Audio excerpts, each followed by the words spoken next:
नूह की नाव, एक नई शुरुआत का वादा। नूह को दिव्य संदेश। एक शांत घाटी में नूह नाम का एक साधारण व्यक्ति अपने परिवार के साथ रहता था। एक रात जब नूह प्रार्थना कर रहा था, उसने एक दिव्य आवाज सुनी। नूह, दुनिया भ्रष्ट और हिंसा से भरी हो गई है। मैं पृथ्वी को साफ करने के लिए एक महान बाढ़ भेजूंगा। अपने और अपने परिवार के लिए और हर प्रकार के जानवरों के दो जोड़ों के लिए एक नाव बनाओ। नूह अचंभित था, लेकिन उसने परमेश्वर की योजना पर विश्वास किया। उसने तुरंत उस महान कार्य के लिए तैयारी शुरू कर दी।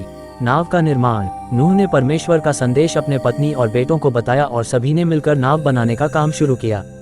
दिन और रात वे बिना रुके मेहनत करते रहे, लकड़ी काटते, कीलें ठोंकते और विशाल संरचना को खड़ा करते रहे।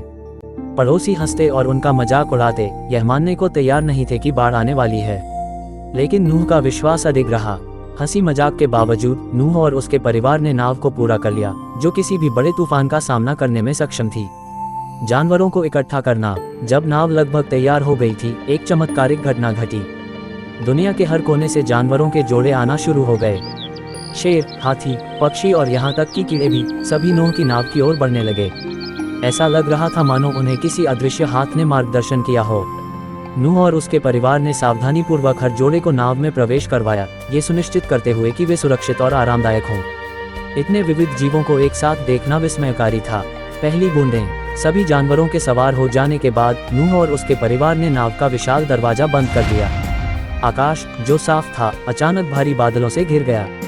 पहली बारिश की बूंदें धीरे धीरे गिरने लगी, फिर वह मूसलाधार बारिश में बदल गईं। बारिश बिना रुके जारी रही और जल्द ही बाढ़ का पानी बढ़ने लगा।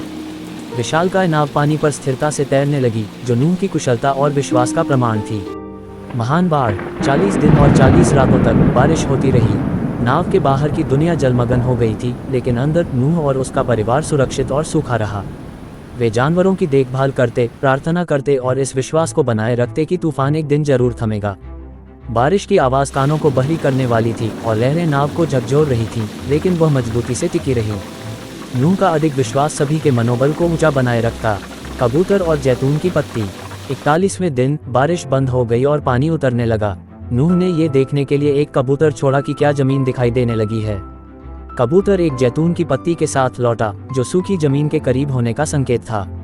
इसने नूह और उसके परिवार को अपार खुशी और आशा दी। नूह ने धैर्यपूर्वक इंतजार किया और कुछ और हफ्तों के बाद उसने फिर से कबूतर को भेजा, और इस बार वह वापस नहीं लौटा। जमीन सूखने लगी थी और बाहर निकलना सुरक्षित था। एक नई शुरुआत। नूह और उसका परिवार, साथ ही सभी जानवर नाव से बाहर सूखी जमीन पर उतरे। दुनिया नई और ताज़ी थी, बाढ़ ने उसे साफ कर दिया था। नूह ने एक वेदी बनाई और परमेश्वर का धन्यवाद किया। परमेश्वर ने आकाश में एक वाचा का चिन्ह रखा, ये वादा करते हुए कि वह फिर कभी पृथ्वी को बाढ़ से नहीं डुबोएंगे। ये वाचा का चिन्ह आशा का प्रतीक और परमेश्वर के वादे की याद दिलाने वाला बन गया। नूह का विश्वास, दृढ़ता और आज्ञाकारिता ने उसके परिवार और सभी जीवों के भविष्य को बचा लिया। उस दिन से वे अपने जीवन का पुनर्निर्माण करने लगे, नई शुरुआत के लिए आभारी। नूह की कहानी हमें सिखाती है कि विश्वास और दृढ़ता किसी भी बाधा को पार कर सकती है, और सबसे अंधेरी तूफानों के बाद भी हमेशा नई शुरुआत का वादा होता है।